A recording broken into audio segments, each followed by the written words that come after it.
Hello, my name's David Runciman, and this is Past, Present, Future, the History of Ideas podcast. Today in our series about the history of bad ideas, I'm talking to the literary critic and memoirist Catherine Taylor about the idea of the romantic hero in literature, in film, in art, from the Bronte sisters to Bridget Jones's Mr. Darcy. We talk about why we love romantic heroes so much, and we talk about why we should try to do better. Catherine, I get the feeling, maybe this is just me, but when people talk about romantic heroes, sometimes they mean something very broad and general, sort of like the romantic lead or something. You know, the main character in a love story. I don't know, it could be Hugh Grant in Notting Hill or something like that. It's just the term for the guy at the centre of the love story. And sometimes it means something very specific. It has a historical origin, late 18th century, comes out of the movement called Romanticism. Can we start with the specific and then move to the general? So when people talk about romantic heroes in that more specific sense with an origin, I guess it's in the late 18th century, I'm not really sure. What are they talking about? Who are they thinking of? What's the mode there? Well, absolutely. The late 18th century, early 19th century romantic hero is exemplified by writers such as Goethe in The Sorrows of Young Werther, Pushkin with Eugene Onegin. And so it's a Europe-wide thing.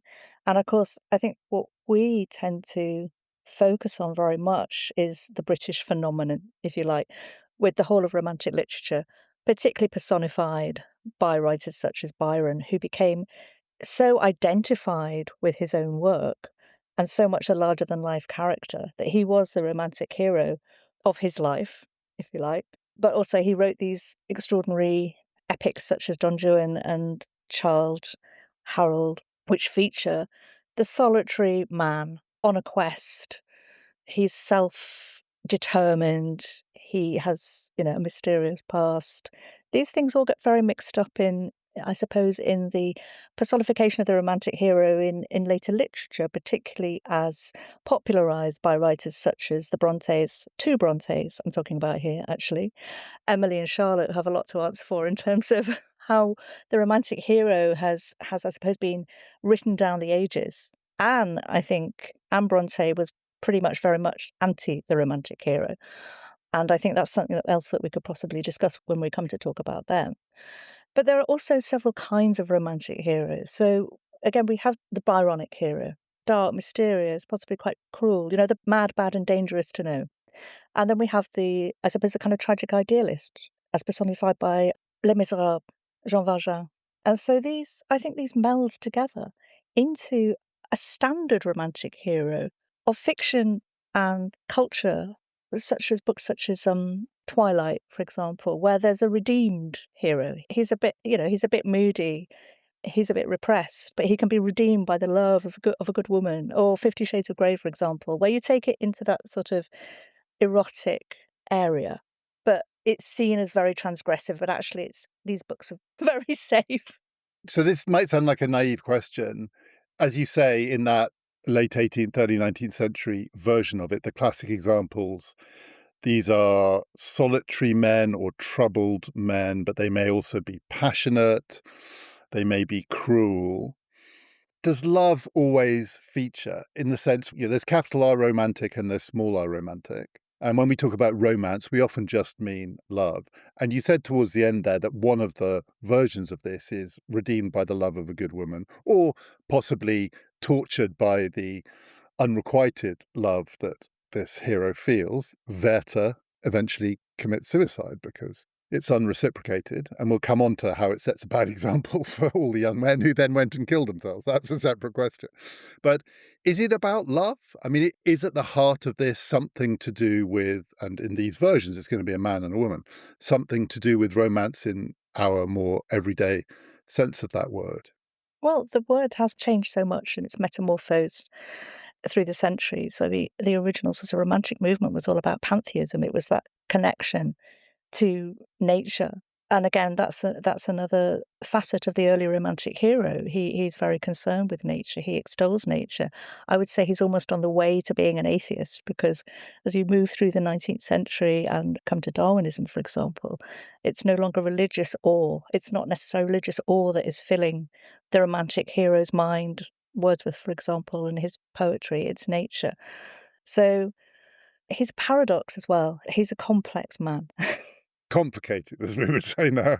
Complicated, complex and complicated, but also he's also a victim in a way of his own iconography and his own self-mythology. So, for example, Byron personified, as I've said, the mad, bad, and dangerous to know. He also died a romantic hero's death. Well, not quite as he didn't go into battle, but he died of a fever in Messalongi while travelling to fight for the Greek War of Independence. The romantic hero, again, he's kind of a mix of the tragic idealist and his own Byronic myth. You know, if your romantic hero dies young, then he's forever in the minds of people as something that perhaps he wasn't. I'm thinking other examples of poets such as Rupert Brooke, who apparently wasn't a very nice man, actually in reality. But because he died early on in the First World War, because he was so photogenic, I remember in the 80s, there was such a big rush towards reading Rupert Brooke because he could have been fronting any kind of new wave or new romantic band at that time. His looks were so contemporary. And I think that's another thing about how the romantic hero has endured, how we relate to him today. So we're talking about this as a bad idea. Not all of these bad ideas are bad in any straightforward way. It's not like this is necessarily itself a mad, bad, and dangerous idea.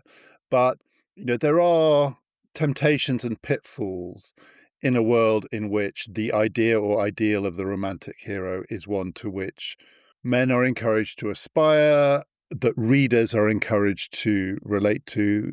We probably all have in us some pull towards this version of it.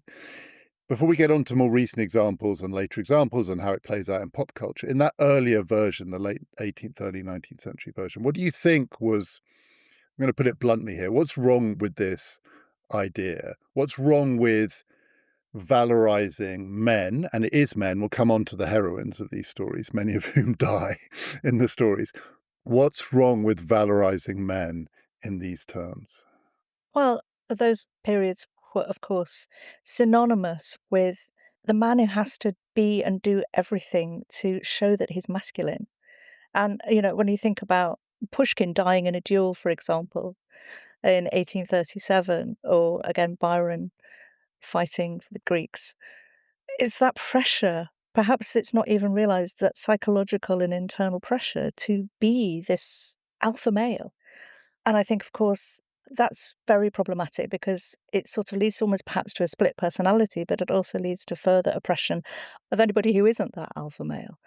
I'm just thinking as well about the fakeness that surrounds these men in terms of the fact that we don't have photographic likenesses, of course, because it's too early. But also what we do have is these extraordinary impressions, which are paintings which are created to uphold these myths. So the famous Davy painting of Napoleon crossing the Alps, when he actually crossed it on a donkey in a greatcoat. He's in this on this magnificent steed in sort of full military regalia, and every dark, brooding portrait of Byron, it just reinforces that myth. So that is very problematic because that is what a public perception is, and that is what not necessarily a man is supposed to be, but this kind of man who will have so much control, whether it's over other people in his life or whether he's a very, very public figure like Napoleon was. And of course, the other side to the romantic hero is the downfall of the romantic hero and the tragic downfall, which I suppose Napoleon stands for because,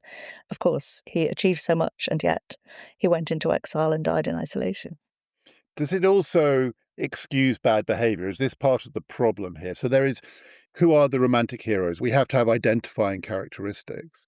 So one of the identifying characteristics is that these people are unconventional, they don't observe the proprieties, they're not going to be repressed by ordinary expectations. They make their own rules.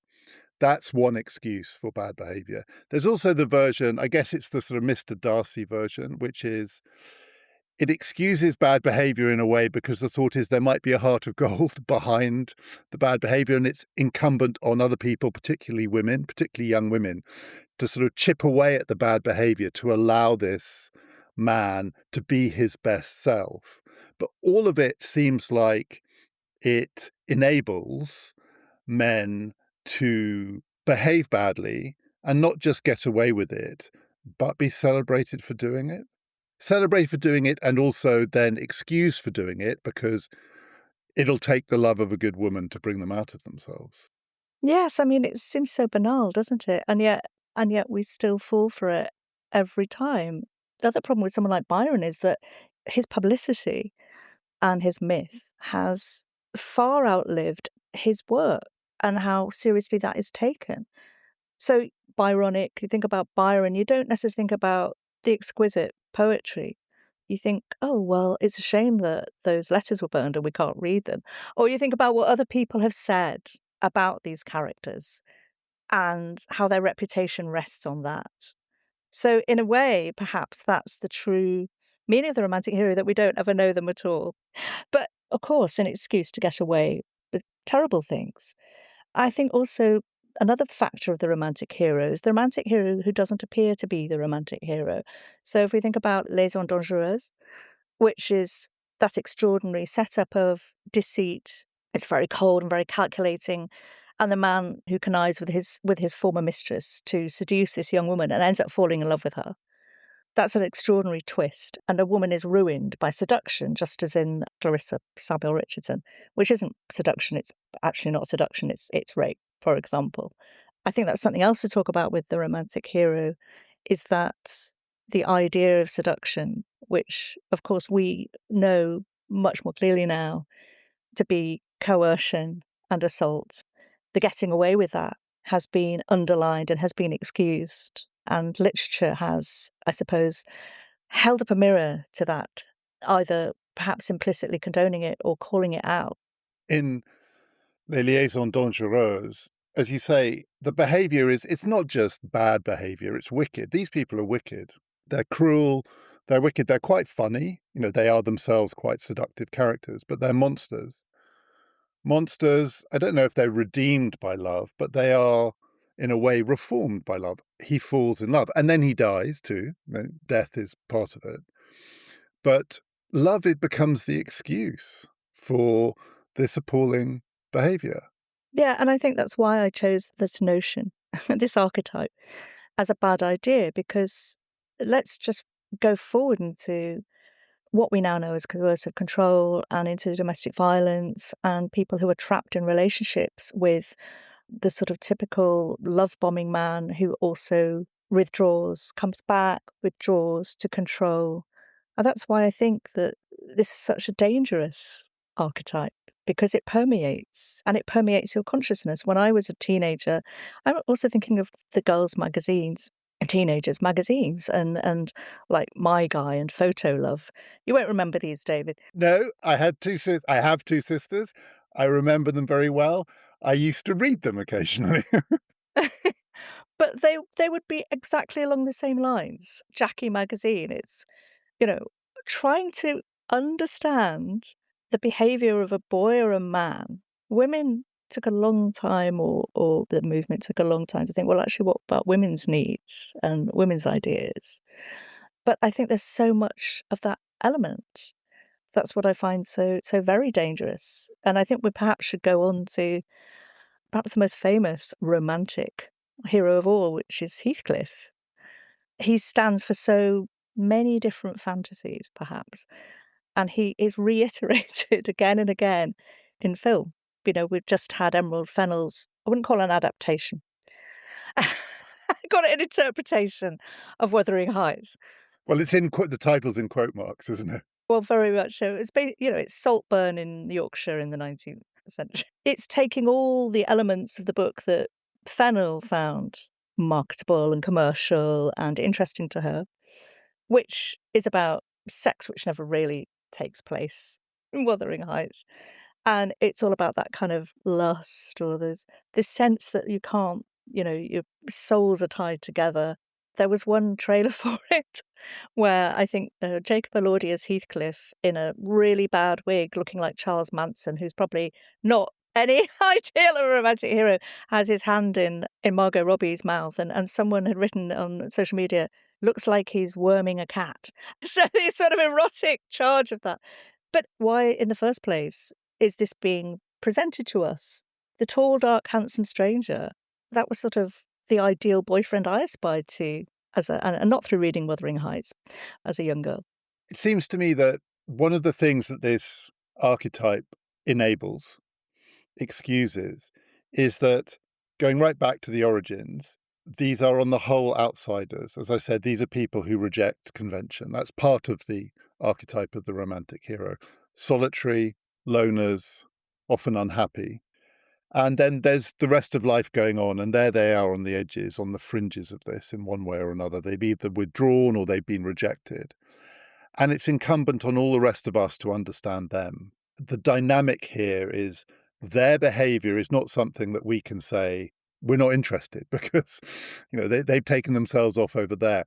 They drag us with them. We have to go where they go to try and understand them, to make sense of them. Why are they so unhappy? Why are they behaving in this way?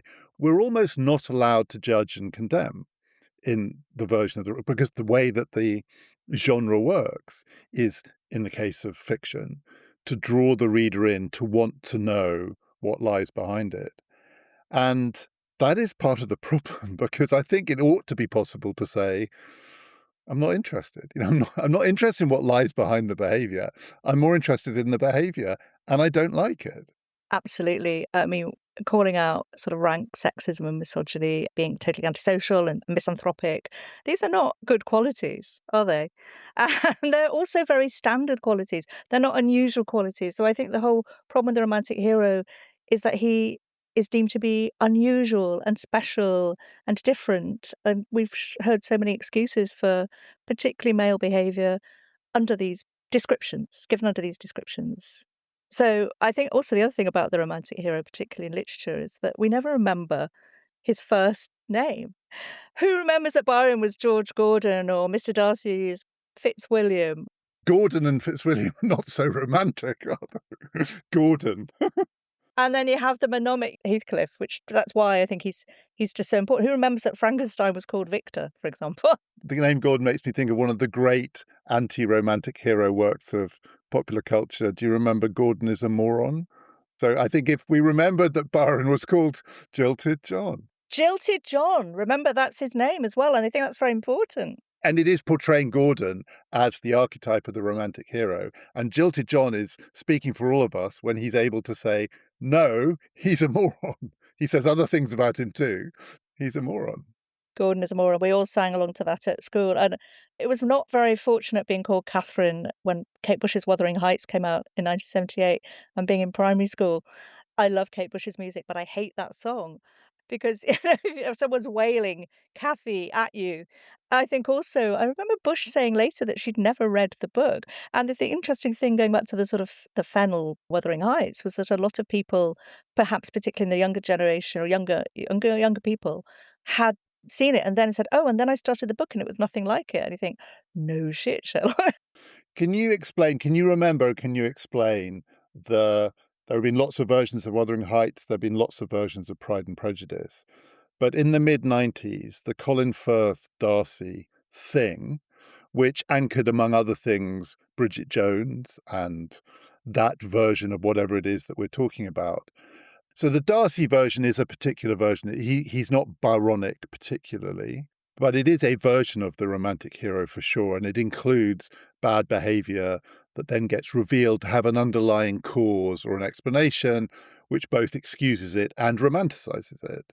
Can you remember how and why that gripped in the way that it did? Because it really was an extraordinary cultural phenomenon for a while. And I think people still go back to it. I mean, it's certainly still the most popular version of Pride and Prejudice on screen. And Colin Firth, who in so many other roles is not particularly the romantic hero at all, but in that he seemed to answer to some need. Do you know what it was? It's the stiff upper lip. And remember, the romantic hero is usually a gentleman.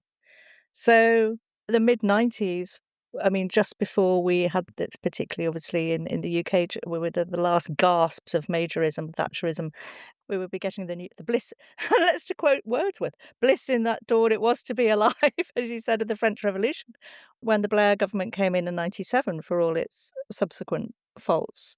So I think that perhaps in difficult and troubled times, people turn as well to classics, to classic literature, and perhaps to stories that have some kind of moral or moral ending. And talking about obviously the extraordinary meta life of Colin Firth as a Darcy, and the brilliance of casting him as Mark Darcy in Bridget Jones's Diary. It's just superb, and he must have relished that. But I haven't forgotten him wading into the lake in that scene. He's in Pemberley, isn't he? Which is in Derbyshire in the book, his ancestral home. And the fact that have I got it right? He has a shirt on and it's soaked. He doesn't take the shirt off. And I think maybe that's more sexy or sexual to Elizabeth, who's observing him, or to anyone who's observing him. Well, actually, we don't know who's observing him.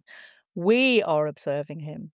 And it's the gaze that isn't the male gaze on a woman. It's everyone's gaze on this man who is so seemingly repressed and snooty.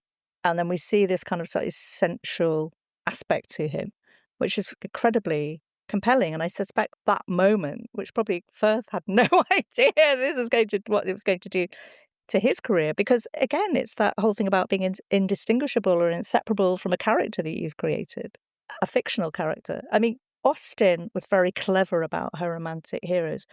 She has so many rakes, people who appear as romantic heroes, like Willoughby in Sense and Sensibility, for example.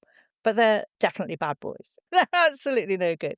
And of course, she sends up the whole idea of the romantic heroes coming out of Gothic literature with, for me, her masterpiece, Northanger Abbey, which is often treated very much as a flippant novel, but it's a very clever novel. We have Catherine Morland, who's 17. She's in training to be a heroine. She has imbibed the mysteries of Udolpho, Mrs. Radcliffe. She has read all these Gothic romances. And so when she goes to stay on her own in this house with all these tropes available to her, she gets completely sucked in. But of course, let's not forget that as a true heroine, she ends up marrying the romantic hero of that novel.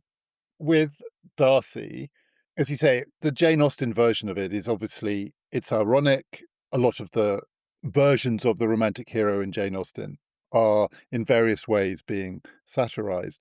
But the thing that in that Colin Firth version we're drawn to is basically the Mills and Boon template. Not only does Elizabeth Bennet in that version get a sexual thrill seeing him in his shirt, but also there's the property porn aspect of it. She sees the house, there's that sort of version. Oh my God, she sees the power and the money behind this brooding man.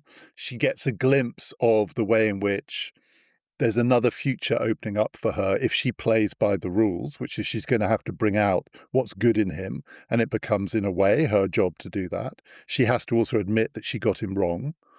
She misunderstood him. She thought he was a bad boy. He's not a bad boy. It's about class, it's about property, it's about money, and it's about, in that Mills and Boon version, crossing the tracks. And the Austen original may not have been that, but my God, the way it's played out in popular culture is that. The most popular version of Pride and Prejudice, the one from the mid-1990s, it is also, though it's brilliantly done and brilliantly acted and it's got a great screenplay, the core of it is the Mills and Boon story.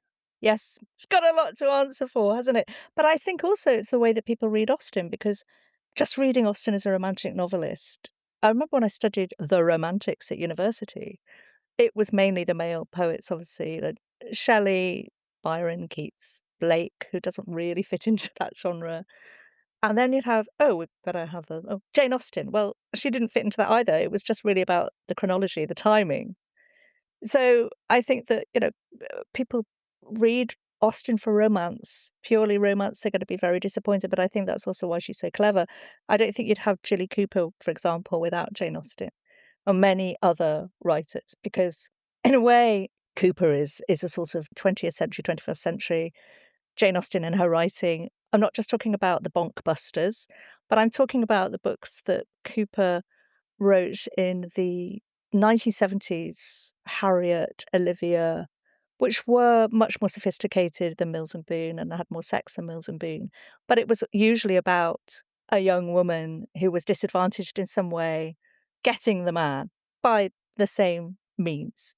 I remember those books. My sisters also read those books. I also read them in the 1970s. I loved them, and Cooper Cannerly had, perhaps there was no one else available because marketing wasn't then what it is now, but she Cannerly, every cover had Cooper as one of the characters on the cover, which was just terrific. I remember them, the sort of hazy, gauzy, soft focus, very soft focus. So let's talk about the heroines then, because there is a other side to this, which is most stories that, not all, but most stories that have a romantic hero also require a romantic heroine. Is part of the problem here that the heroines actually, the role is entirely conditioned by the heroes in the sense that it's secondary.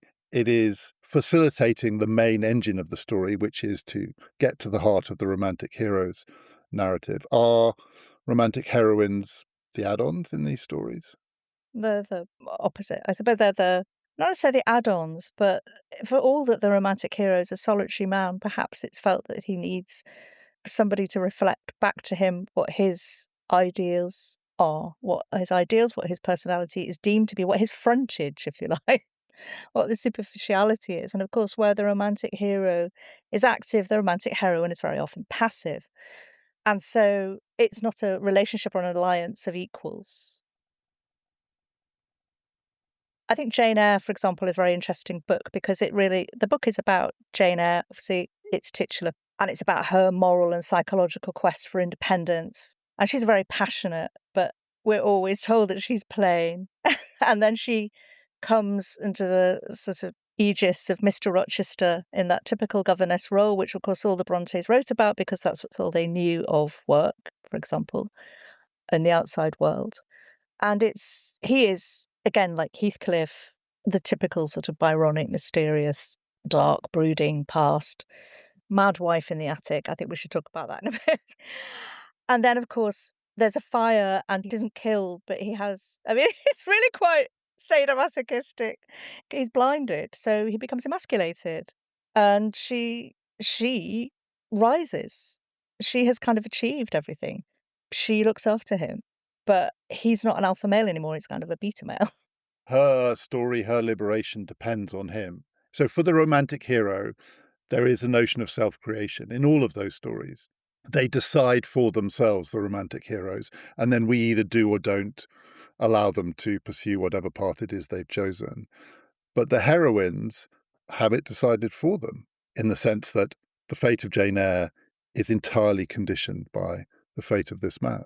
Absolutely. And interestingly, when Bronte wrote Villette, which was based on her experiences as a governess at the pensionnat in Brussels, where, of course, she famously fell in love with Monsieur Hagar, her boss, who was a married man. And it's a very pitiful story that I suppose Charlotte wrote her sorrow and passion and revenge into Villette, or into The Professor, her first novel.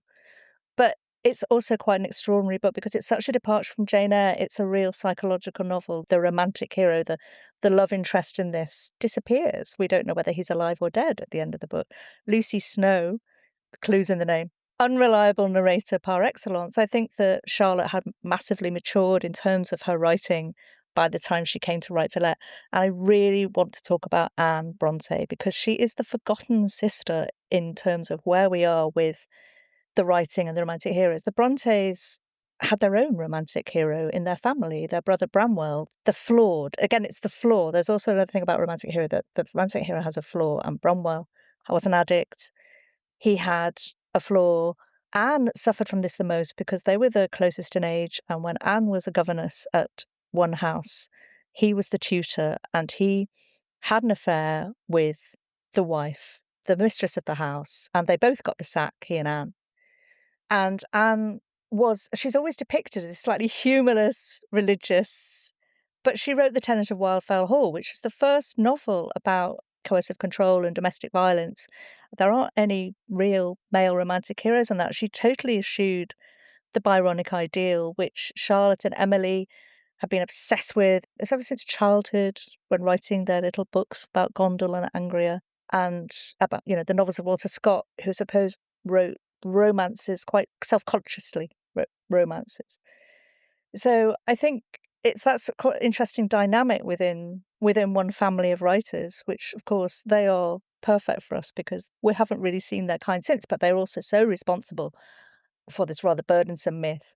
But interestingly, Emily didn't really write about, I would say she didn't really write about heroes or heroines. And that's the misinterpretation, perhaps. When I think of romantic heroes, the book I sometimes find myself thinking of as exemplifying one way this can go is Benjamin Constant's Adolphe, which is about it's the story, it's from, I think, 1812. It's the story of a young man who falls in love in a small principality in Germany with a woman who has children. She's not married, but she's the mistress of an important man. She has a life, she has children, she has a position in society. He's drifting through, he's on a kind of extended gap year. And he wants to experience love, he wants to experience feeling, he wants to experience emotion. So he bombards her, he love bombs her, and he eventually persuades her to leave. She has to abandon her children. So that's the choice she faces. And he's more or less a child too. She's older than him. She abandons her children, she abandons her position, she abandons her life for love, and they go off together. And they realize it's an unsustainable life. But the thing that makes me think of it is that it ends with her dying. It's unsustainable, and so for her it means death. And she dies of a broken heart. All of this in order that he could find out who he really is. All of this is in the service of a boy on his gap year wandering around Europe who needs to grow up.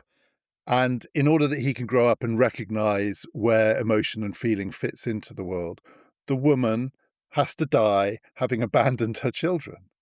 And that is actually, it seems to me, a fairly standard version of how the romantic hero story goes, which is, it doesn't necessarily have to be a woman, but it often is. But people have to die and suffer in order that this person can find out who he really is.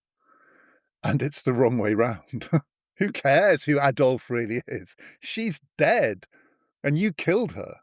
We think about Edith Wharton's The Age of Innocence, and actually many of Edith Wharton's short stories, because of course she left her marriage famously and scandalously for a younger man. And there's this wonderful short story called Souls Belated about where they realise they're stuck with each other now. They're in a hotel room, they're kind of on the run. The divorce hasn't come through, but it's her who is ruined. And I think this goes way back to our first imitations, perhaps, of romance and the romantic hero, which is medieval literature, medieval poetry. The courtly love. I said courtly, not Courtney. Courtly love.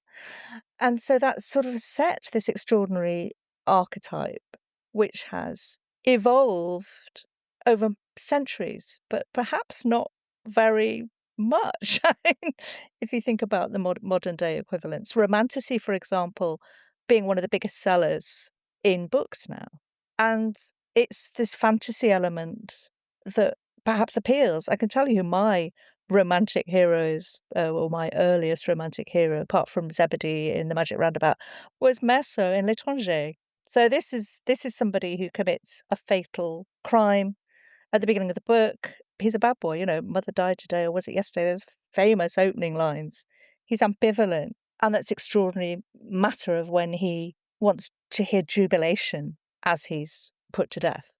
That is, I mean, I think as a teenager that's incredibly appealing because teenagers are very nihilistic in that sense and don't have much life experience. But that's another figure, and in 20th century literature, Camus literature, that has persisted. And in that, going all the way back to medieval courtly love, the imbalance between the romantic hero and the heroine. The romantic hero has nothing to lose except his life. That's part of what makes him heroic. He's gone out on his own, he may have cut his ties, and his life may not mean much to him anyway, as with Meursault or others. It might be that actually one of the ways in which he signals his resistance to convention is he's willing to throw away his life or to commit suicide for love or whatever it is. The heroine has her virtue to lose throughout all of these stories. And it's not up to her. She can't say, I'm indifferent to virtue. I mean, got to get much, much later on in modern literature before you're going to get heroines who might say they're indifferent to virtue. And even then, it's very, very difficult. So the constraints feel very different in these stories. And it is part of the Mills and Boon trope, right?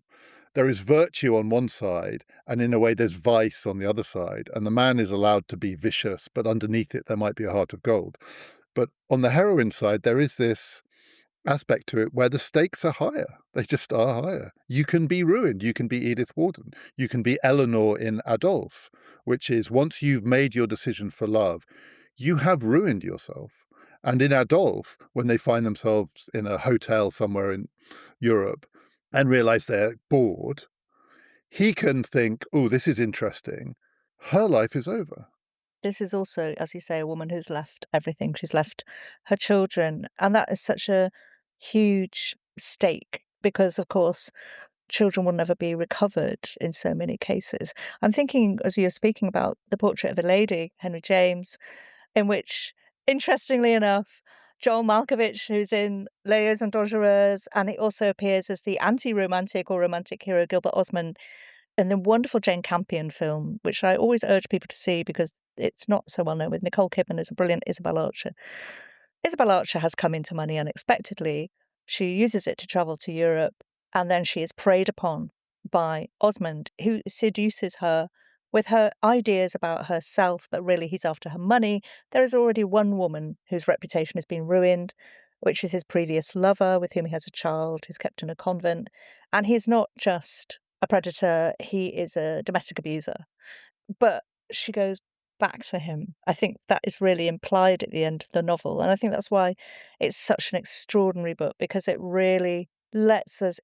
James was a great writer of women, and I think that it really lets us have this kind of view into the psychological need or the emotional need that has let somebody in her position. And of course, but it is her position. She's still married. It would be a scandal if she weren't married, even after all the terrible things he's done. She feels protective towards this stepdaughter that she has, for example. That's why it's such a wonderful book. It would be brilliant, if we would have the ending that we would like. Well, oh, she leaves him. No, she never goes back, but she does go back. We don't know what happens when she goes back, but that's how the book ends.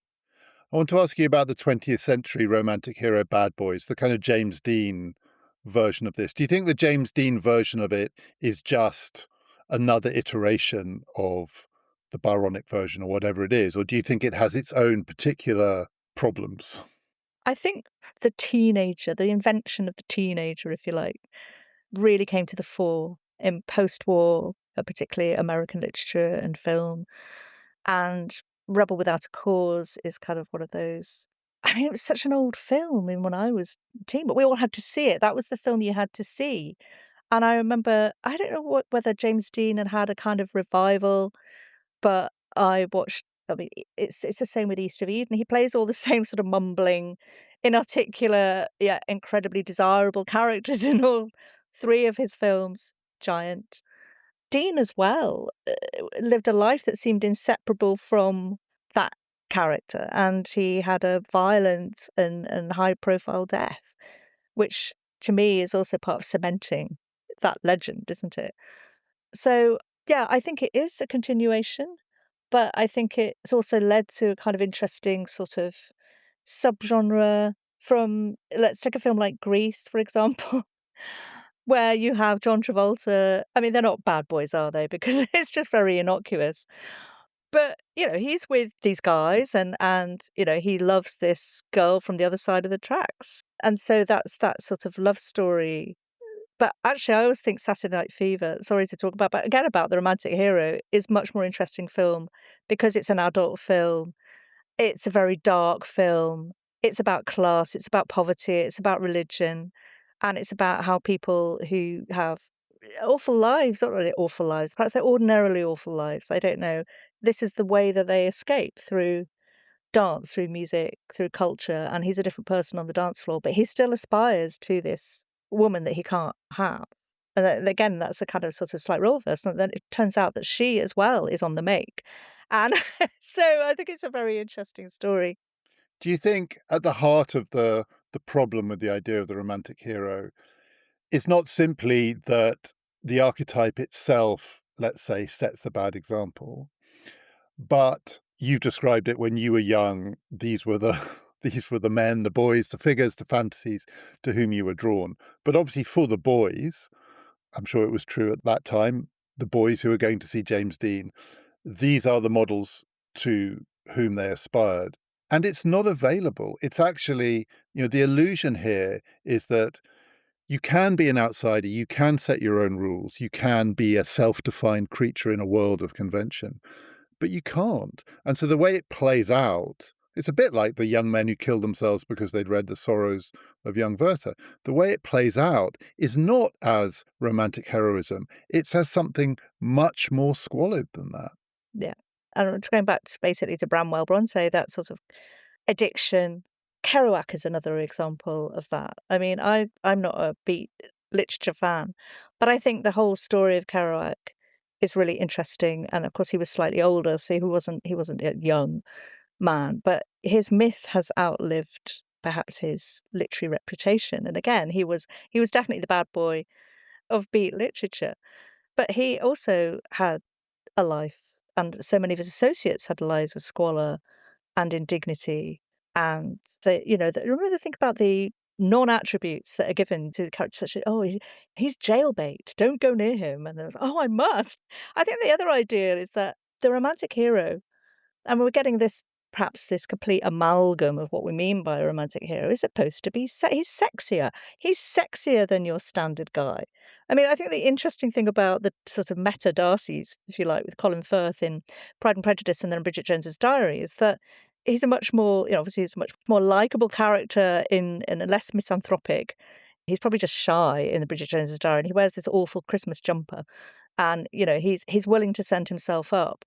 So perhaps he isn't. He's very, very standard. He's a very he's a beta male. He's not an alpha male like the Hugh Grant character is in the Bridget Jones's Diaries. But it's this sort of idea of fantasy over reality, and perhaps we need some of that, but we don't need it to the extent where it dominates people's life choices. And of course, again, I'm talking from a woman's perspective, but how does it feel to be on that pedestal? It's kind of a very cold and lonely place, I would have thought. And then I'm thinking about people, actors, public figures who have to embody a masculine ideal that are perhaps queer, like Rock Hudson, who was a romantic lead in so many films in the 50s and 60s. And then, of course, he was gay. He was secretly gay. And of course, he couldn't come out. And I think that's a tragedy. I want to finish by talking about different kind of public figures because I'm really struck. I mainly study politics, and I'm really struck by how persistent the idea of the romantic hero is in the ways that we construct political narratives, but also actually I think in the way that people in politics often think about themselves as the heroes of the story. One of my favorite books about politics, so I have to be careful in saying this because it was written by Carl Schmitt, and Carl Schmitt turned out to be a Nazi. So he wasn't a Nazi when he wrote it, but he did go on and become a Nazi. Big asterisks, as they say, big caveat. But it's called Political Romanticism. He wrote it in the early 1920s. And it was him trying to diagnose what he saw as the persistence of romantic ideas and idealism in politics, particularly, he thought, on the left, among people he called liberals. Part of it was because he thought a lot of people go into politics in order to express feeling and emotion. That's one of the things that drives it. But he also had this great phrase that I don't think anyone's ever picked up. I often think of it as a way of describing a certain kind of politics. He called them occasionalists. And what he meant by that is they love the occasion, the big occasion. What they want is the set piece moment or event where they can parade the version of themselves. And it's all men he's thinking of here, where they can parade the version of themselves in which they feel they are emoting and expressing their feelings in a way that satisfies their own need to be seen to be a feeling creature. And he thought it produced a very episodic and superficial politics. Now, he tended to think it was on the left, but you can also get it on the right. But I often see it in politics. You see that version in which the people who are performing are also trying to present a version in which we can see their emotional feeling creatures. That's one part of it. But then I'm also struck, and this really is something I've noticed in the last few weeks, how, say, a character like Andy Burnham is framed as a romantic hero in the ways that you've been talking about. There's a kind of hunger. It's almost a Mr. Darcy version of this. And just say one thing, the irony is that the rumour always was that Helen Fielding had based her Mr. Darcy on Keir Starmer. She's denied it, but when Keir Starmer was a young human rights barrister, because he is a lawyer, isn't he, the Colin Firth character in the book, the rumour, and if you've seen pictures of Keir Starmer when young, he was in a boy band, so he had that sort of Rupert Brooke quality to him. She's denied it, but the rumour was Keir Starmer was the model of the romantic hero in the Bridget Jones books and then films. Well, we've had Keir Starmer as Prime Minister. He is nobody's idea of a romantic hero. I mean, nothing against him, but he's not sexy for a start, I don't think, in his PM persona. But Andy Burnham is being, he's coming in to save us, partly because he has the eyelashes and the T-shirt, and it's a narrative of a feeling man, a man who can project feeling on the public stage, coming to redeem us with his romantic heroism. It feels to me very like exactly what you have been describing going back to the 18th century. And I'm astonished by the persistence of it. That was a very long-winded way of saying I am astonished by the persistence of this archetype in democratic politics. Yeah, we're going to get Hacienda Dad as Prime Minister. I don't know if you saw the New Statesman last week, but its cover was absolutely superb. So it's a mock-up of the Bayeux Tapestry with Burnham skewering Starmer in the eye, and the headline is The Northern Conquest. Yeah, I absolutely agree with you about Burnham. Also, he's really buying into it. So when Kemi Badenoch criticised him at PMQs last week, and she said I thought it was quite clever actually, she said he's all eyelashes and a black t-shirt, and he went straight onto X with a little video of himself looking appealing, and butter wouldn't melt in the mouth, saying, "Oh well, actually, it's a navy blue t-shirt, Kemi."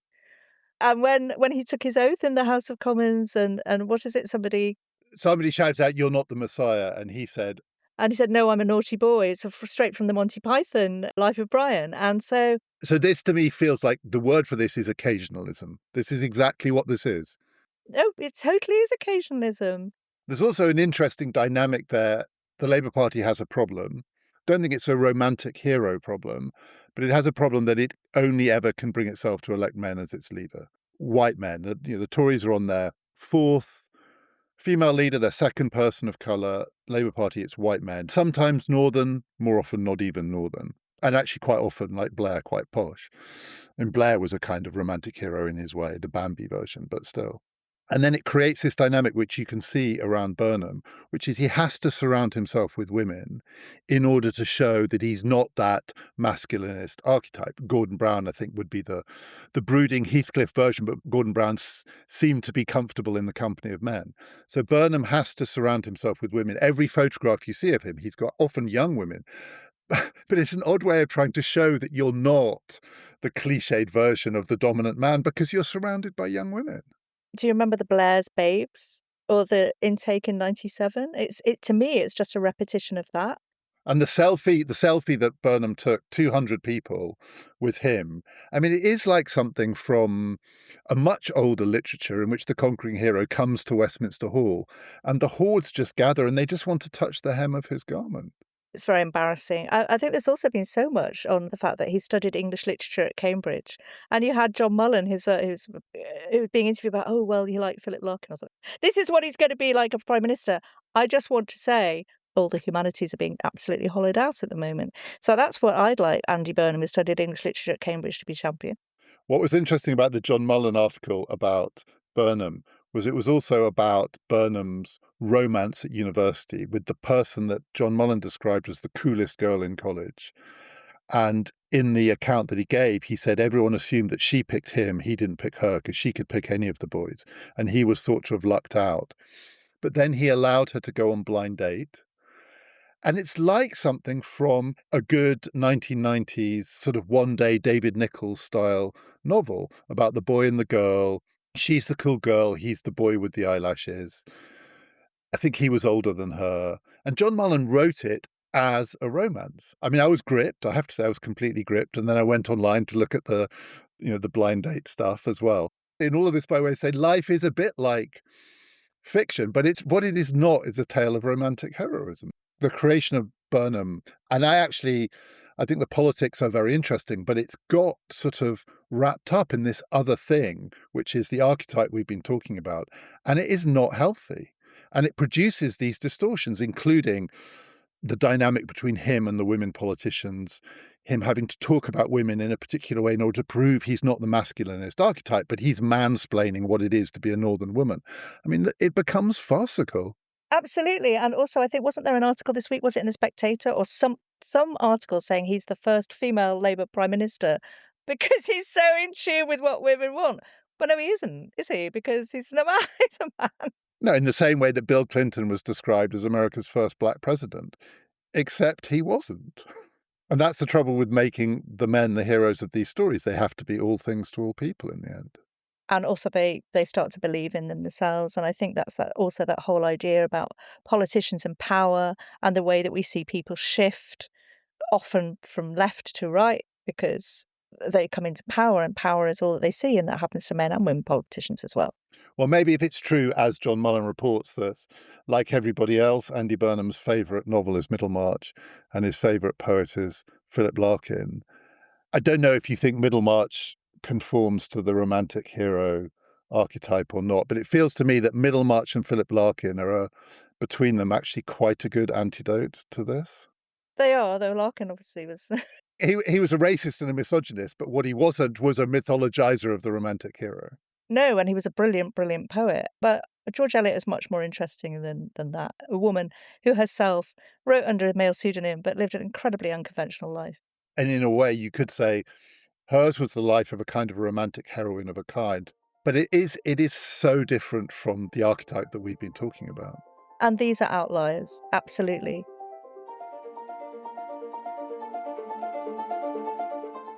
There is a new bonus episode to accompany this series coming out tomorrow on PPF+. We told you at the beginning this was an eclectic series. We've gone from the Electoral College to the romantic hero. It's from the romantic hero to an obscure economic idea from the early 20th century called social credit. In this bonus episode, I'm going to be talking to the political historian David Klemperer about where that idea came from, just how weird it was, just how influential it was, and its contemporary resonance. Trust me, it's an interesting idea. It's also a really, really bad idea. If you would like to hear that episode, you know what to do.